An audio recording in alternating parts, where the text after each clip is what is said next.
De nuevo, bienvenidos a la otra parte de Black Maria, que es como una pequeña guardilla que encontré y que he estado fabricando llena de sueños, de deseos y de cine.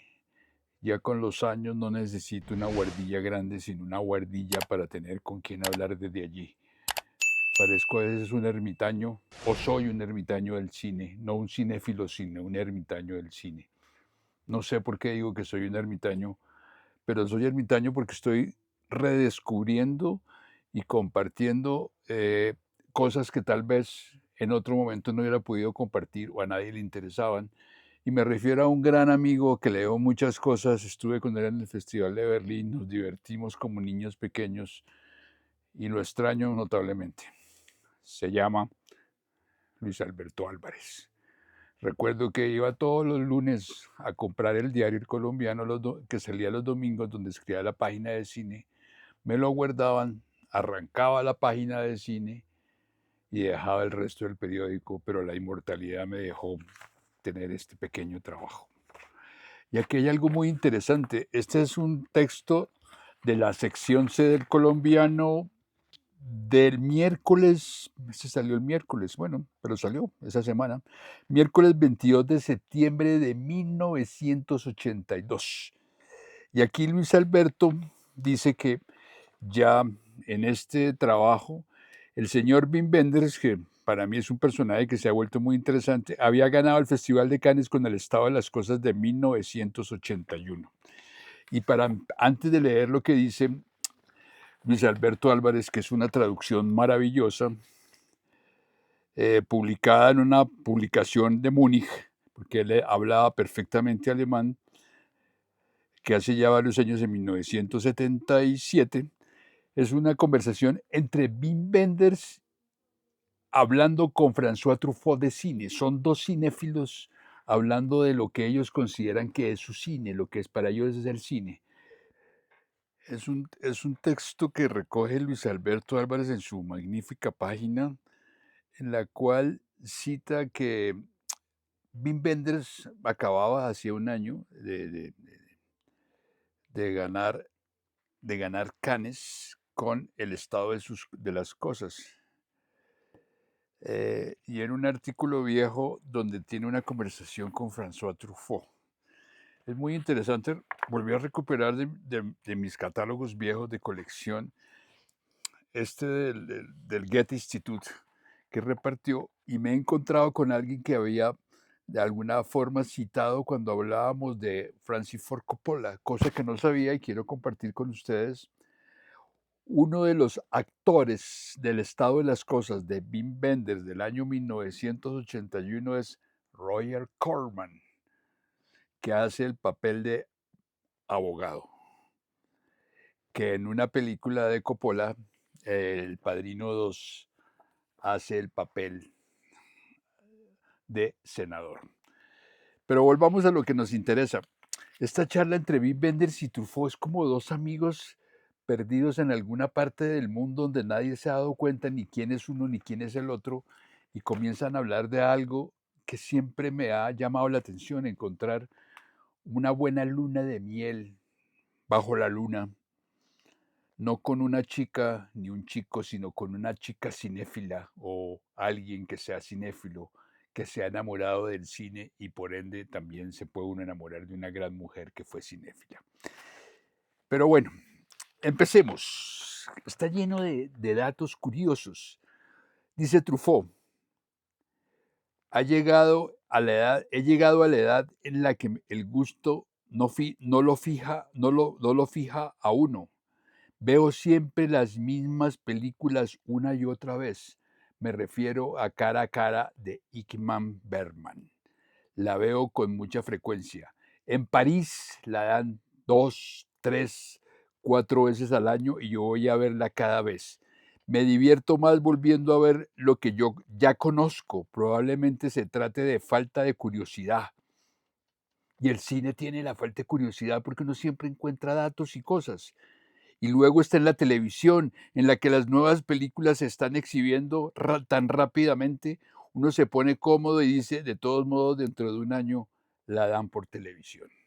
Y contesta Bender dentro de esta respuesta: una de las películas que siempre vuelvo a ver cuando tengo la oportunidad es Fahrenheit 451. Se refería a una película de Truffaut, con que la he visto unas 20 veces. Y entonces Truffaut, de alguna manera asombrado que Bender ve Fahrenheit 451 casi 20 veces, le dice: ¿verdad? Un periodista me dijo hace poco que en blanco y negro se ve mucho mejor. Parece que es cierto, y es así porque el color allí está muy prosaico. Por otra parte, vi en televisión algunos apartes del amigo americano. Entonces es como una especie de juego de dados en los cuales cada uno tira los dados para ver no qué número sale, sino qué película aparece. Pero no hay una disputa entre yo la vi, usted sí la vio, usted no la conoce, usted no sabe. Esto es lo más importante. Entonces dice, por otra parte vienen en televisión algunos apartes del amigo americano. Los colores son allí maravillosos. En Fahrenheit 451 el director de fotografía era excelente. Nicholas Roeg, el gran padre del cine inglés, el que trabajó en Performance con Mick Jagger de los Rolling Stones, el que él trabajó con otro rockero maravilloso, David Bowie, el hombre que cayó de la tierra. De manera que el cine, la música y la vida se juntan en este par de personajes y ustedes que me están escuchando lo que estoy diciendo. Nicolas Roeg, que ahora hace sus propias películas a las que me refería anteriormente, pero Los Decorados no, era la primera vez que yo hacía una película en estudio. Se refiere, hace el papel Truffaut.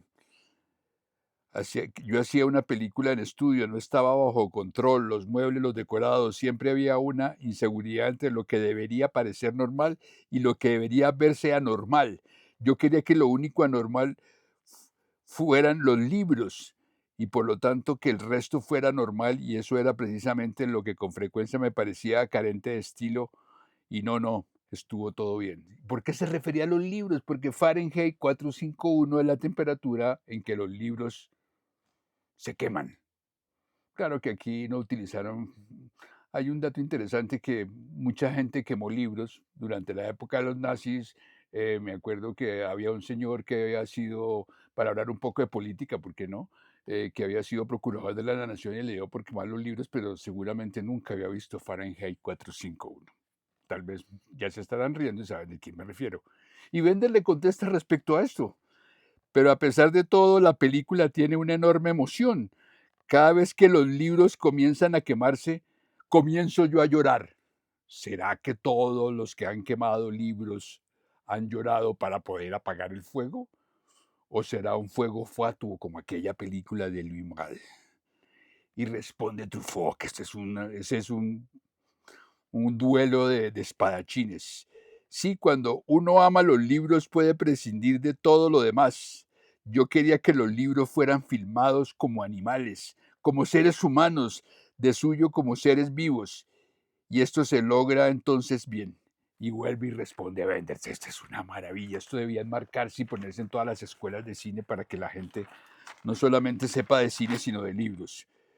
Y dice, sí, y dice Wenders, a mí me gustan sobre todo el momento en que el niño se aprende de memoria el libro de Stevenson, el padre Stevenson, como diría Hernando Salcedo, que el viejo moribundo le transmite. Esto es algo que nos conmueve a todos. Y vuelve y responde Truffaut. ¿Sabe usted que en estas escenas en el bosque tuvimos mucha suerte? Para que el bosque se viera un extraño, yo quería hacer un zoom hacia la gente y para el zoom necesitaba luz, pero estaba muy oscuro y durante varios días no pudimos rodar. Un día el productor me dijo que tanto Oscar Werner como Julie Christie, los actores, tenían que irse a Hollywood porque ambos estaban nominados para el Oscar. Teníamos, por lo tanto, que terminar rodaje al día siguiente. Yo estaba en el Hilton de Londres y todos los días miraba por la ventana. Estaba de repente comenzando a aclarar. Entonces cogí un carro, me fui al estudio. Todos pensaban que yo ya había terminado de rodaje, pero no. Yo conocía un lugar donde había mucha agua y allí colocamos una serie de tablas sobre las cuales podía caminar un extra. Todo fue muy rápido, muy improvisado y también las diversas caminatas de la gente que dicen textos en diversas lenguas y luego cubrí con otras. Allí rodé sin los intérpretes principalmente, ya que se había ido a la escena del viejo y el niño. Wenders, prepara usted sus películas muy cuidadosamente. Truffaut, depende de los actores. Cuando tengo actores que aprenden rápido, ante todo, las mujeres aprenden más rápido, entonces trabajo para esos instantes. Y le contesta Wenders, yo escribo en la noche para el siguiente día de rodaje. ¿Ustedes sabían eso? Aquí no escriben ni siquiera para la noche, improvisan y mal, digo yo. Usted también, pero hay actores que no soportan eso, que no se les siente bien. Pega usted también papeles en las paredes para que los actores puedan leer sus diálogos y Bender le dice, no, yo no les doy diálogos escritos. Y hasta ahora todos han podido hacerlo muy bien, incluso Dennis Hopper y C. Ryder, por citarlo, en El Amigo Americano, con el que hubo al comienzo grandes dificultades, incluso él no necesitaba más de una hora. Este es un diálogo espectacular entre este par de personajes que uno no sabe dónde leer, dónde tocar, como ese detrás de cámaras, ese rodaje.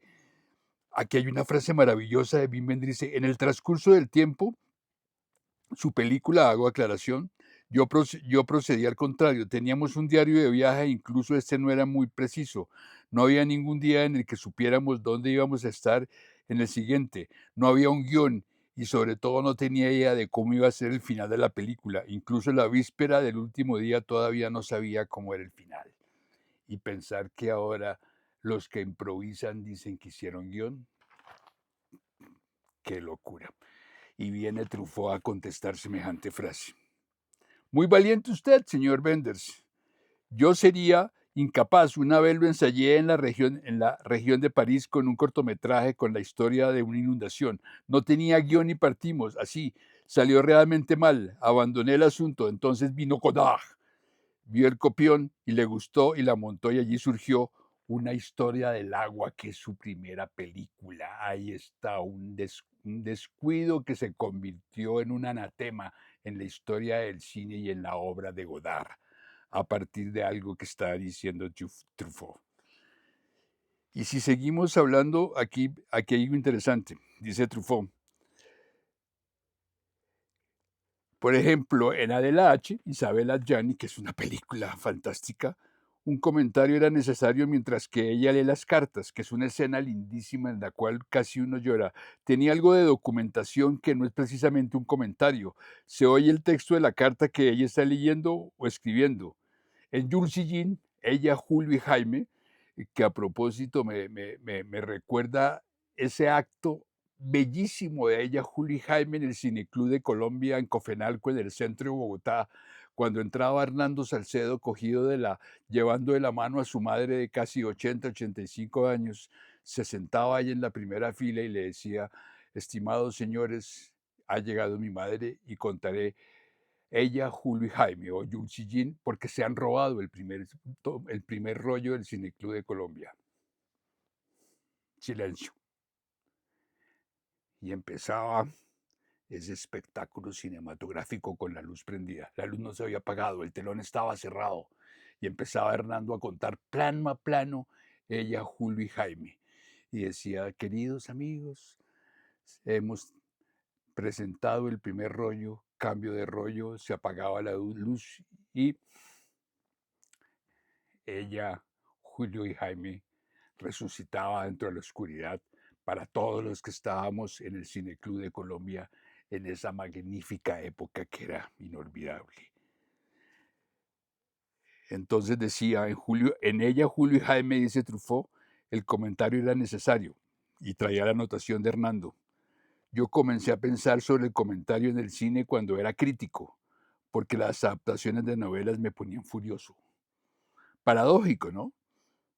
Cuando era crítico, pensaba en el comentario, pero no le gustaban las adaptaciones de novelas. En esa época había en Francia dos grandes adaptadores de novelas, Jean Aureche y Pierre Bosch.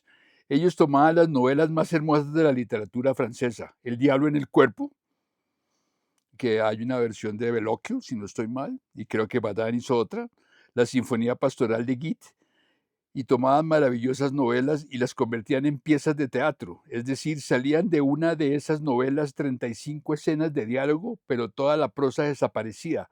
Pero ¿cómo se puede, por ejemplo, filmar a Proust sin utilizar comentarios? Y me acuerdo de una película maravillosa de Proust que se llama Celeste, de Percy Aldon, alemán, en que habla de la mucana de Proust, Celeste. Uy, espectacular, espectacular. Y los diálogos de Proust. Es imposible leer en voz alta los diálogos de Proust, eso los haría ridículos, mientras leyéndolos no son ridículos. Uno se ríe cuando los lee, pero no se ríe si los oyera decir a los actores. Es decir, aquí se trata de una obra que se apoya tanto en la prosa y en los comentarios y la acción como la acción misma. Haber descuidado esto es algo que le reprocho a Brecht y a Voss, los adaptadores, cuando era crítico. Por otra parte, veía películas como las de Jean Cocteau, que utilizaban comentarios, por ejemplo, en Les Enfants Terribles, o Bresson en el diario de un cura rural. Entonces me di cuenta que esa era la forma que más se me había adaptado y en la cual servía. Y contesta Bender respecto al concepto de la adaptación. En el cine americano el comentario era, creo yo siempre, una solución de necesidad. Este dato es interesante. ¿Cómo se puede convertir un comentario en una cosa de necesidad en un sentido de producción, no en un sentido de realización? Ahí hay una diferencia interesante para los jóvenes que ahora hacen digital. Entonces, repito, en el cine americano el comentario era, creo yo, siempre una solución de necesidad cuando la película no había salido muy bien, cuando el director quería ayudarle un poquito a la comprensión, no al sentido, digo yo. Truffaut contesta, pero no en las películas de Ernest Lubitsch. Él siempre planeaba de antemano y pertenecía a la totalidad. En Joseph Mankiewicz, el gran hermano del guionista del ciudadano Kane. En Mankiewicz también, por ejemplo, en La Condesa Descalza, Mankiewicz usaba el comentario con mucha frecuencia, y entonces Bender le contesta. A pesar de todo, me parece que no era el mismo modo en que las películas americanas. Cierto, Lubitsch y Mankiewicz hacían películas más bien europeas, pero dentro del modelo norteamericano. Entiendo lo que quiere decir. Quiero decir que en las películas americanas el comentario se usa para hacer verosímil al espectador lo que está viendo en la pantalla. ¿No es así? Y entonces me ocurre una pregunta absurda. ¿Y en el cine colombiano qué hay que decirle al espectador? ¿Que hay que hacer silencio cuando uno come papas fritas y maíz pira o sirve la Coca-Cola? Pero como se ríe, entonces el ruido no funciona. ¿O es el comentario del ruido de poder comer? Esa es una buena pregunta. Bendes contesta, sí, el comentario no es allí una reflexión adicional, una reflexión sobre la película. Y contesta Truffaut, en Soberbia, Wells, hay también un comentario. No es largo, pero es hermoso. El comienzo es un comentario sobre la juventud de los Anderson y al final también sobre la vida que cambia, todo lo que viene por accidente, son los fabulosos Anderson, que es la siguiente película después del Ciudadano Kane. Todo viene por accidente. En Orson Welles el comentario es siempre hermoso. ¿Usa usted el comentario en El amigo americano? Bender dice no, y Truffaut le contesta, ¿qué le puso diálogo a Nicolas Ray? Lo prescribió lo que tenía que hablar, actuó en una figura ficticia y se refiere a una película bellísima, Resplandor en el agua, la escena en la cual va a morir Nicolas Ray y va a ese junco chino caminando por el río Hudson, que es otro capítulo que tendré que explicar, que habla Wim Wenders de cómo se hizo Relámpago en el agua, que Luis Alberto Álvarez la llegó y la estrenó en Medellín y se pudo ver en Colombia gracias a él. Es la muerte de Nicolas Ray. ¡Qué gran personaje! Recuérdenlo por las películas con James Dean. Y entonces dice Truffaut que le puso el diálogo a Nicolas Ray, lo prescribió, lo que tenía que hablar, actúa de él en una ficticia, y Bender le contesta, sí, un viejo pintor, un falsificador de cuadros, y sus diálogos los escribió él mismo, solo tuvo que describir la situación, lo hizo muy bien. Estaba muriendo Nicolás Ray, estaba ya a punto de fallecer y se entrega al cine porque el cine no muere, permanece en la inmortalidad, digo yo. Truffaut, ¿fue fácil trabajar con él? ¿Estuvo simpático? Y le contesta Méndez, maravilloso, hacía 10 años que estaba pasando graves problemas, me había dicho que iba a estar totalmente alcoholizado y que se la iba a pasar tomando, pero hace un año que está en buena forma, que vive sólidamente, se casó con una joven y ha vuelto a trabajar, tiene de nuevo clases en el Actor Studio, escribe un guión y está preparando una película, es un hombre fascinante y estuvo maravilloso. Y pregunta Truffaut, ¿quién actuó más en la película? ¿No estuvo también Samuel Fuller? Qué gran director. Una paloma cayó en la calle Beethoven, filmada en Berlín. Bender dice, sí, Samuel Fuller, Truffaut. Con él seguramente no tuvo problemas. Es tan extrovertido y contesta Benders.